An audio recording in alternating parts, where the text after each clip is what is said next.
1758년 1월 조선 영조의 한 딸이 스스로 목숨을 끊었습니다. 아버지 왕이 직접 찾아가 애원했지만 그 마음을 돌릴 수 없었습니다. 14일간 아무것도 먹지 않고 세상을 떠난 그 여인, 화순옹주. 그녀는 왜 아버지의 명을 거역하면서까지 죽음을 선택했을까요? 조선 역사에서 왕녀로서는 유일하게 남편을 따라 자결한 이 여인의 이야기, 지금부터 시작합니다. 1720년 봄, 한 여자아이가 태어났습니다. 아버지는 연인군, 훗날의 영조였습니다. 어머니는 정빈 이씨, 궁녀 출신이었지만 연인군의 첫 번째 후궁이 되어 아들과 딸을 낳았습니다. 그 둘째 딸이 바로 화순옹주였습니다.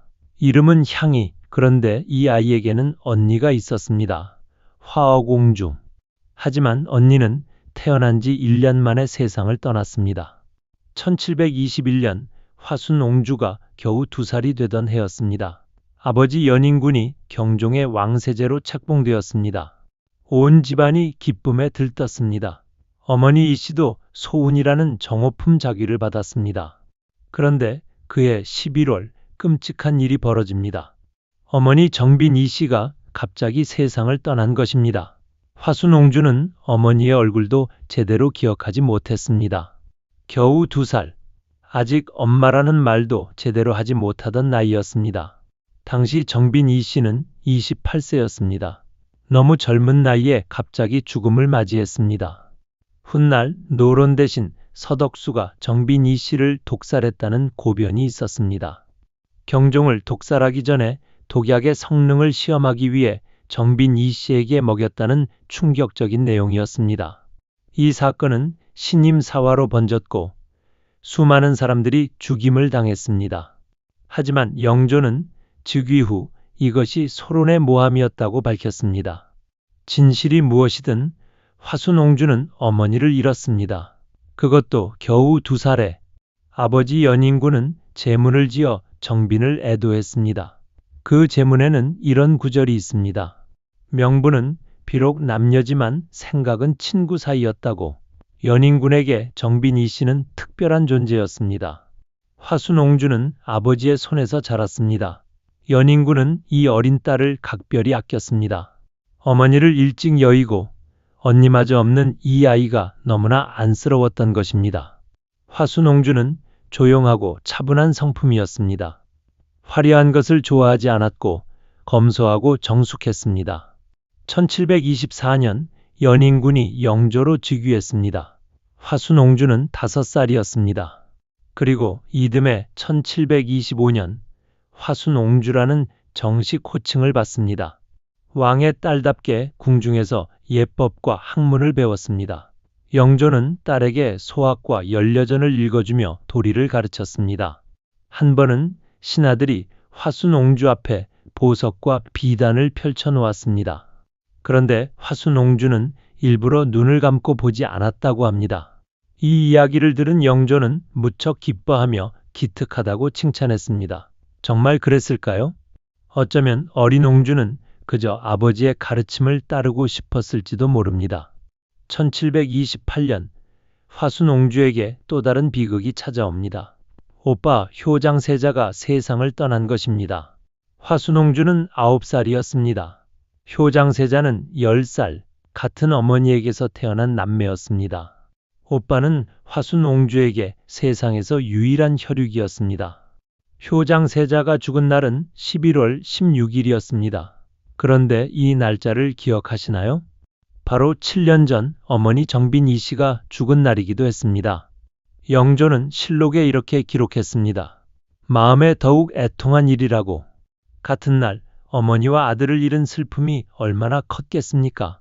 화순옹주는 혼자가 되었습니다. 어머니도 언니도 오빠도 모두 하늘나라로 갔습니다. 이제 이 세상에는 아버지 영조만 있었습니다. 영조는 이런 딸이 더욱 안쓰러웠습니다. 혼자 남은 화순옹주에게 더 많은 관심과 사랑을 쏟았습니다. 1732년 화순옹주가 13살이 되던 해였습니다. 영조는 딸의 혼인을 준비했습니다. 가래청을 설치하고 부마를 간택했습니다. 그리고 한 젊은이가 선택되었습니다. 김흥경의 넷째 아들 김한신, 노론의 영의정을 지낸 김흥경의 아들이었습니다. 김한신은 초간택부터 계속 첫 번째로 입장했습니다. 이미 내정되어 있었던 것입니다. 영조는 탕평책을 펼치고 있었습니다. 노론과 소론의 균형을 맞추기 위해 노론 대신과 혼인관계를 맺으려 했습니다. 정치적 결혼이었던 것입니다. 하지만 김한신은 훌륭한 인물이었습니다. 키가 크고 용모가 준수했습니다.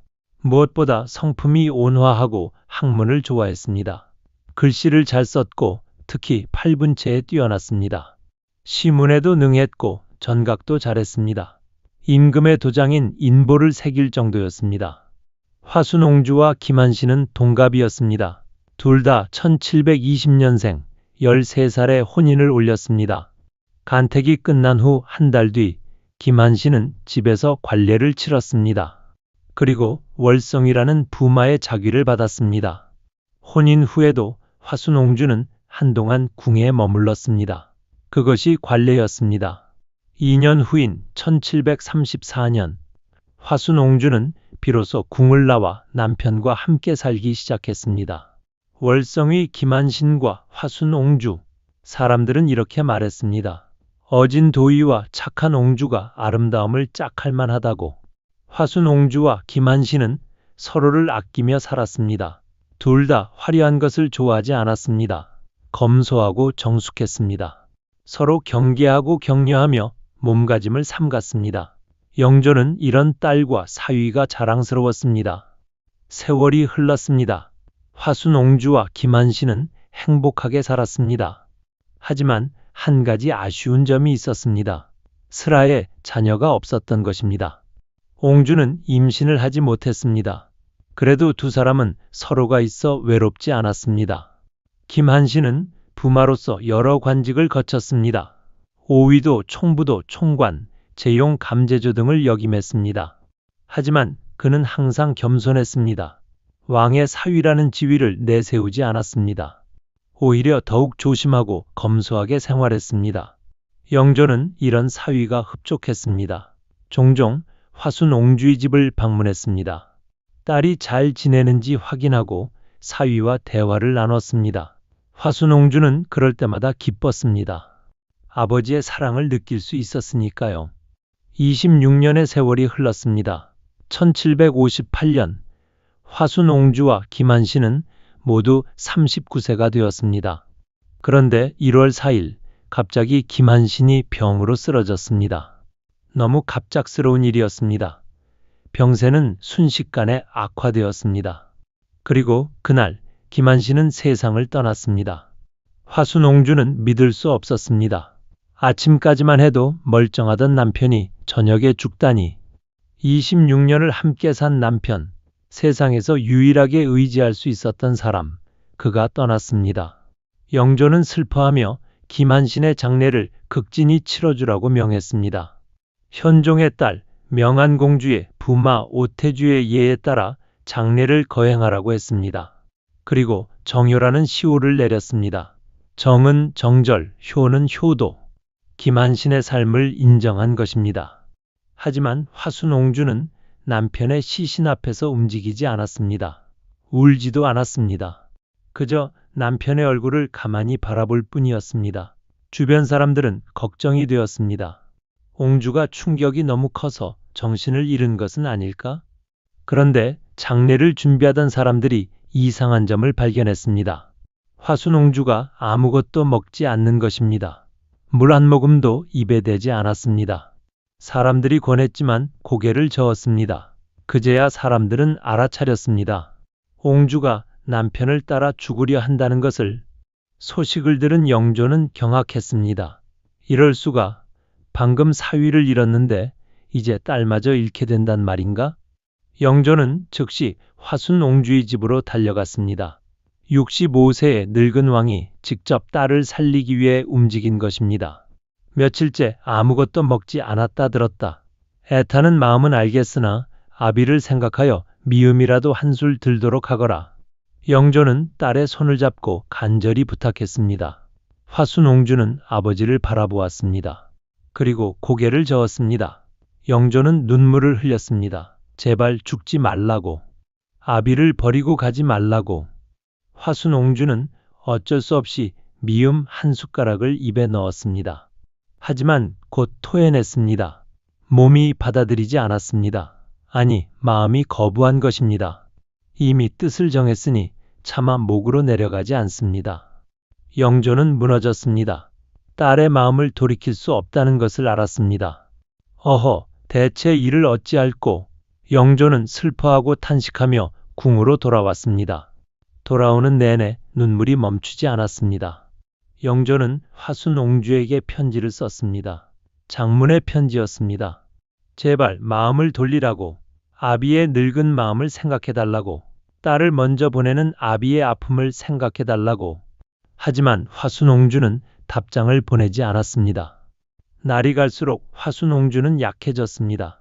물 한 모금 먹지 않고 버티는 것은 쉬운 일이 아니었습니다. 주변 사람들이 계속 권했지만 소용없었습니다. 화순옹주는 이미 결심한 것입니다. 남편 곁으로 가기로. 왜 그랬을까요? 화순옹주는 왜 아버지의 명을 거역하면서까지 죽음을 선택했을까요? 어쩌면 그녀에게 김한신은 세상의 전부였을지도 모릅니다. 어머니도 언니도 오빠도 일찍 떠나버렸습니다. 아버지는 왕이었기에 항상 곁에 있을 수 없었습니다. 김한신만이 화순옹주의 유일한 가족이었습니다. 26년을 함께 산 남편, 서로를 아끼고 존중하며 살아온 동반자, 더구나 자녀도 없었습니다. 남편이 떠난 후 혼자 남겨진 화순옹주는 너무나 외로웠을 것입니다. 1758년 1월 17일, 김한신이 세상을 떠난 지 14일째 되는 날이었습니다. 화순옹주는 조용히 숨을 거두었습니다. 39세, 너무나 젊은 나이였습니다. 아버지 영조는 한 달 사이에 사위와 딸을 모두 잃었습니다. 영조의 슬픔은 말로 표현할 수 없었습니다. 제문을 지으며 눈물을 흘렸습니다. 이번 봄에 월성이가 먼저 세상을 떠나고 너도 뒤를 따라가서 한 달 사이에 내게 억제하기 어려운 고통을 다시 주었다. 아, 슬프다. 이것은 모두 내가 자애롭지 못한 때문이다. 영조는 자책했습니다. 내가 더 자애로웠다면 딸이 이런 선택을 하지 않았을까? 내가 더 좋은 아버지였다면 딸을 살릴 수 있지 않았을까? 하지만 어쩔 수 없었습니다. 이미 일어난 일이었습니다. 화순옹주의 장례가 치러졌습니다. 영조는 딸의 상에 직접 참석했습니다. 왕이 신하의 상에 참석하는 것은 매우 이례적인 일이었습니다. 하지만 영조는 끝까지 딸 곁을 지켰습니다. 그때 예조판서 이익정이 상소를 올렸습니다. 화순옹주의 저리를 기려 정렬을 세우자는 내용이었습니다. 남편을 여의고 슬픔이 심할 때 그 자리에서 자결하기는 쉬우나 열흘 넘게 음식을 먹지 않고 절조를 지키는 것은 무척 어려운 일입니다. 모든 이에게 모범이 될 수 있도록 옹주에게 연려문을 내리기를 청하옵니다. 신하들도 동의했습니다. 화순옹주의 정절은 본받을만 하다고, 왕실에서 처음 있는 일이라고 연려문을 세워 그 뜻을 기리자고 했습니다. 하지만 영조는 아무 대답도 하지 않았습니다. 그저 슬픈 표정으로 고개를 떨구고 있을 뿐이었습니다. 신하들이 다시 청했습니다. 영조는 비로소 입을 열었습니다. 옹주가 비록 정절은 지켰으나 자식으로서 아비의 말을 따르지 않고 죽었으니 효에는 모자람이 있었소. 그러하니 아비가 자식에게 연려문을 내리는 것은 도리에 어긋나는 것이 아니겠소. 신하들은 반박했습니다. 전하의 말씀은 지당하오나 훌륭한 정절을 그대로 사라지게 할 수는 없습니다. 하지만 영조는 단호했습니다. 백세토록 사라지지 않는 것은 정절에 달려있지 연려문에 달려있지 않다. 앞으로 다시는 이 일을 논하지 말라. 영조의 결정이었습니다. 정절도 중하지만 효 또한 중한 것이요. 또한 옹주에게 연려문을 내리지 않은 것은 만일 내가 옹주의 죽음을 칭송할 경우 앞으로 남편을 먼저 보낸 여인들에게 죽음을 강요할 것이 걱정되었기 때문이요. 영조는 깊이 생각한 끝에 내린 결정이었습니다. 딸의 정절은 인정하지만 열려문을 세우지는 않겠다는, 만약 왕이 딸의 죽음을 칭송하면 백성들 사이에서도 남편을 따라 죽는 것이 미덕이 되어버릴 것입니다. 그렇게 되면 수많은 여인들이 죽음을 강요받을 것입니다. 영조는 왕이었습니다. 아버지로서는 딸의 정절을 인정하고 싶었습니다. 하지만 왕으로서는 백성을 생각해야 했습니다. 개인의 감정과 공적인 책임 사이에서 영조는 괴로워했습니다. 화순옹주는 김한신과 함께 충청남도 예산군 신안면 용궁리에 합장되었습니다. 훗날 이곳은 추사 김정희의 고택 근처가 됩니다. 김정희는 김한신의 증손자였습니다. 김한신과 화순옹주는 자녀가 없었기에 김한신의 형 김한정의 셋째 아들 김희주를 양자로 들였습니다. 김희주의 넷째 아들이 김노경이고 김노경의 아들이 바로 추사 김정희입니다. 세월이 흘렀습니다. 1776년 영조가 승하하고 손자 정조가 즉위했습니다. 정조는 화순옹주의 조카였습니다. 정조는 고모의 이야기를 들으며 자랐습니다.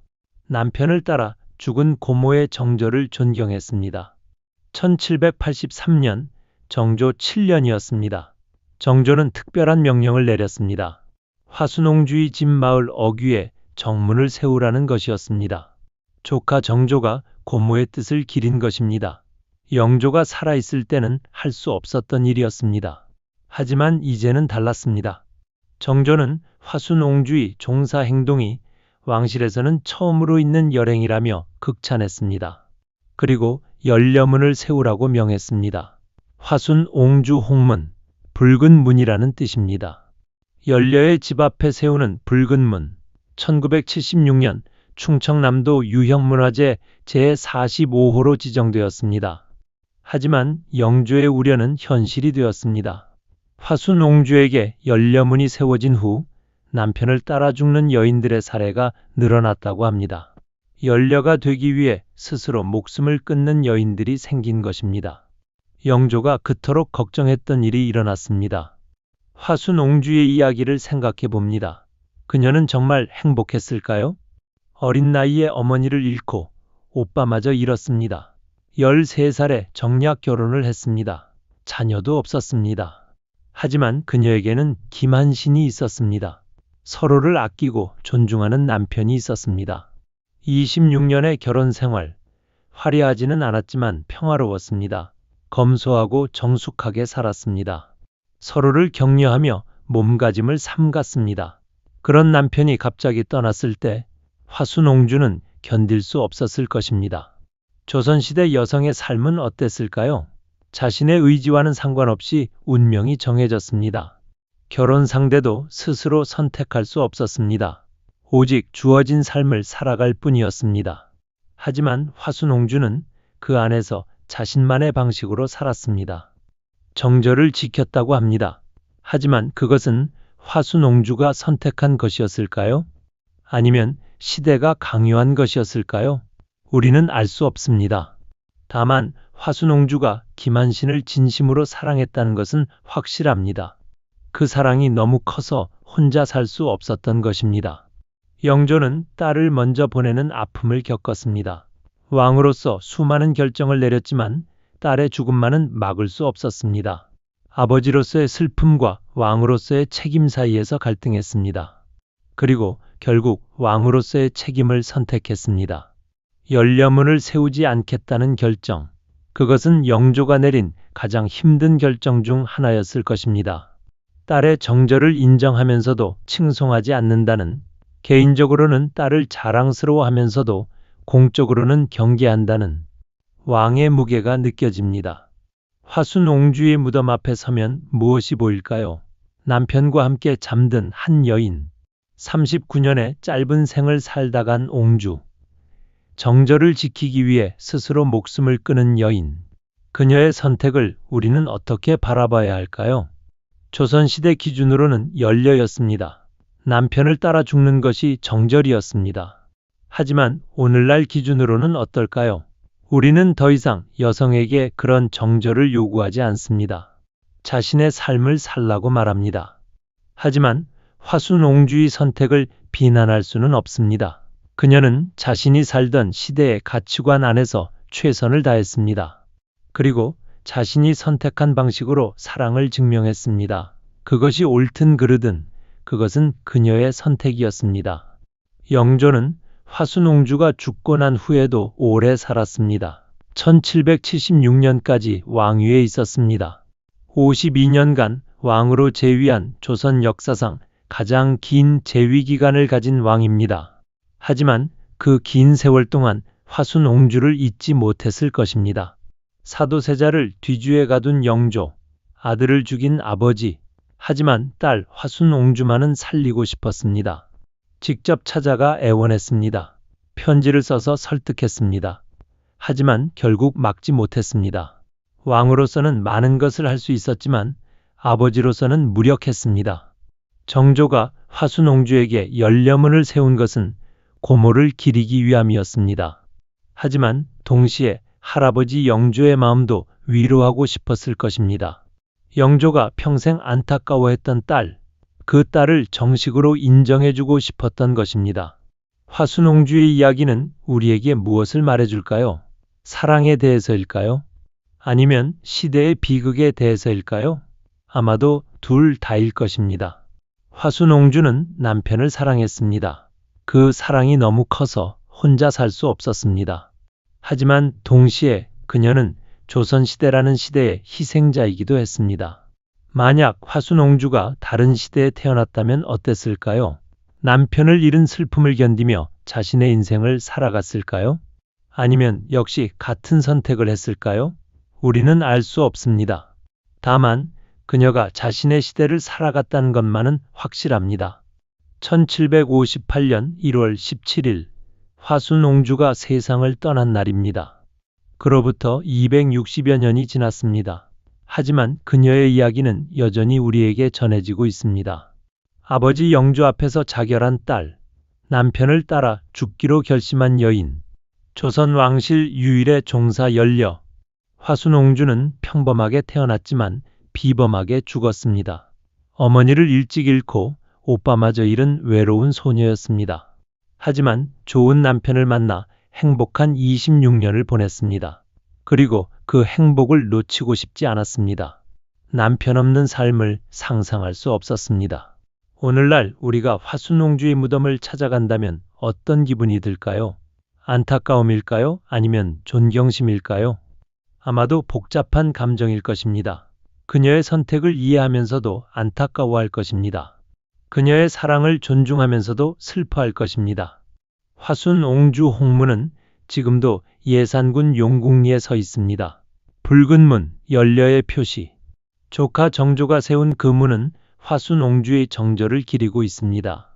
하지만 동시에 한 여인의 슬픈 사랑 이야기를 전하고 있습니다. 화순옹주의 이야기가 우리에게 주는 교훈은 무엇일까요? 사랑의 위대함, 정절의 중요성, 아니면 시대의 비극, 각자가 다르게 받아들일 것입니다.